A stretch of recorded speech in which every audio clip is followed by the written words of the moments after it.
Salam sejahtera untuk kita semua. Yang terhormat Bapak Novalio Darata, STMSC, PhD, selaku dosen pengampu mata kuliah wajib komputer dan pemrograman, dan yang saya banggakan para audiens sekalian dimanapun Anda berada. Baiklah, perkenalkan, saya Beatrix Tandiana dengan NPM H1A 022035 dari kelompok NIFDIA Fakultas Kedokteran dan Ilmu Kesehatan Angkatan 2022. Pada kesempatan kali ini, saya akan mempresentasikan proposal proyek mengenai pembuatan sensor detak jantung berbasis Arduino. Pertama-tama, pada presentasi kali ini akan saya awali dengan latar belakang pembuatan sensor detak jantung berbasis Arduino. Jantung merupakan organ manusia yang berfungsi untuk memompa darah. Jantung akan berkontraksi pada satu siklus kontraksi yang biasa disebut dengan satu detak jantung. Banyaknya detak jantung seseorang dalam 1 menit lebih dikenal dengan istilah beat per minute atau BPM. BPM merupakan salah satu indikator pengukur kesehatan seseorang. Karena itu, pemeriksaan detak jantung pada seseorang sangat penting untuk memastikan apakah jantung berfungsi dengan baik atau tidak. Terdapat banyak sensor yang dapat digunakan untuk membantu aktivitas manusia sehari-hari, yaitu seperti yang kita ketahui ada sensor suhu, sensor gas, sensor tekanan, dan ada juga sensor yang digunakan untuk kegiatan medis seperti sensor detak jantung sendiri. Salah satu sensor detak jantung yang mudah didapatkan adalah pulse. Di era teknologi 4.0, kita dihadapkan dengan berbagai inovasi alat-alat digital yang dapat membantu keperluan manusia dengan meningkatkan efektivitas dan efisienitasnya. Untuk mengetahui kondisi jantung, tidak perlu lagi bagi kita untuk pergi ke rumah sakit untuk melakukan pengecekan detak jantung. Biaya yang dikeluarkan untuk melakukan pengecekan pun bisa terbilang tidak terjangkau untuk semua kalangan, terutama bagi kalangan menengah ke bawah. Maka dari itu, dibutuhkan alat dengan harga yang terjangkau untuk dapat mengetahui kondisi jantung bagi semua kalangan. Mengingat hal tersebut, inilah alasan yang melatar belakangi mengapa saya dan teman-teman kelompok saya melakukan proyek pembuatan sensor detak jantung berbasis Arduino.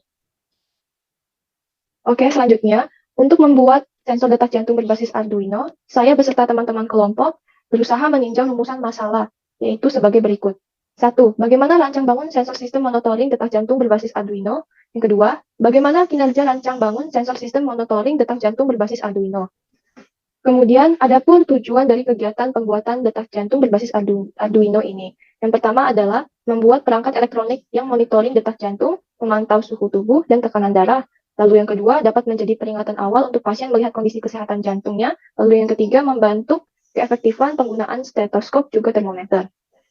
Dengan melakukan kegiatan tersebut, maka diharapkan dapat memberikan manfaat seperti pertama, membantu mempermudah masyarakat untuk mendeteksi penyakit jantung sejak dini dan mandiri, sehingga diharapkan bisa mengurangi angka kematian yang disebabkan oleh penyakit jantung.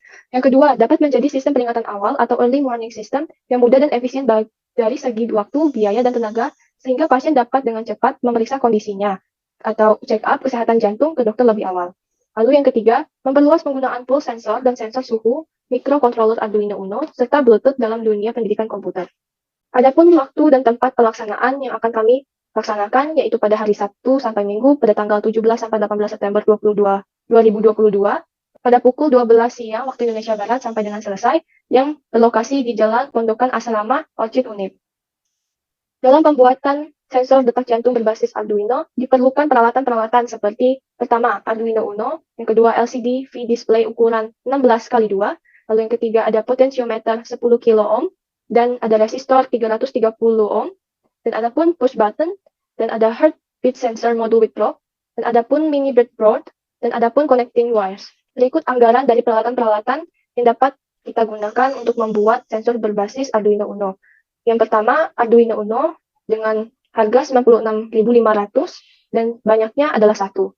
Dilanjutkan dengan LCD display dengan harga 20.500 dengan banyak satu, lalu dilanjutkan lagi dengan potentiometer dengan harga 2.000 dengan banyaknya satu, dan resistor dengan harga 350 perak dengan banyaknya 4, lalu ada mini micro tactile dengan harga 250 perak dengan banyak 4, dan ada pun heartbeat sensor module with probe dengan harga 75.000 dengan banyaknya satu, dan ada mini breadboard yang harganya 8.700 dengan banyaknya satu, dan ada pun connecting wires dengan harga 2.000 dan banyaknya satu.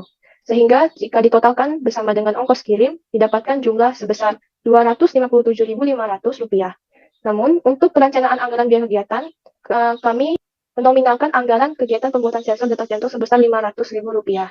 Dengan adanya keberadaan Arduino, pada akhirnya menjadi kunci dari jalannya suatu program. Karena Arduino menggabungkan berbagai kontrol seperti pembaca sensor, kontrol data, pengendalian motor, serta berbagai fungsi kerja lainnya. Penggunaan Arduino juga dipilih karena aksesnya yang mudah didapat, serta softwarenya yang open source sehingga lebih mudah diakses.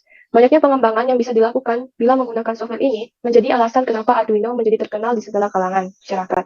Tak hanya itu, Arduino juga penggunaannya mudah, sehingga dapat diakses bagi banyak orang yang baru belajar pemrograman.